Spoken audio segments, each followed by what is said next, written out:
installed in the vehicle. We'll do that by first just putting across this harness, and that's just to keep all of our wiring neat and clean looking.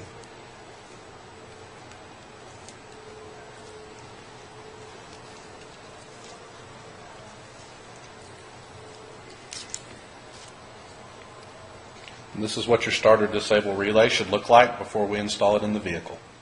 The next thing we're going to do is show you how to install a starter disable in this vehicle.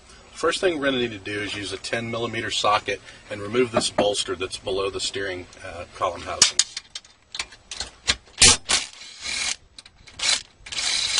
There are 4 10mm nuts that hold this on.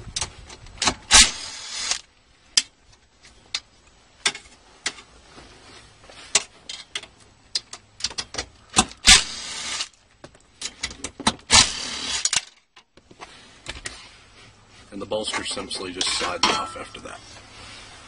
The next thing we need to do is actually locate the starter wire in the vehicle. If you visit the UTS site, we will have a diagnostic chart on there that you'll be able to look over and see some suggestions for what the wire color and location may be. For this particular vehicle, I've found that the yellow wire at the ignition switch is the wire that starts the vehicle. Now, looking down underneath here, I see several different yellow wires, so I'm going to have to use my multimeter to probe these wires off and make sure that I have the right starter wire. This is the wire that I'm going to start with. So what I'm going to do with this wire is I'm going to go ahead and strip a little bit of the wire back.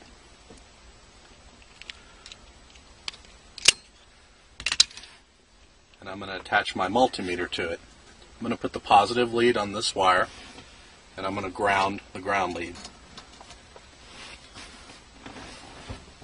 Go ahead and turn on my meter. I can see that there's no voltage on this line, and I'm going to go ahead and try and start the truck. So if you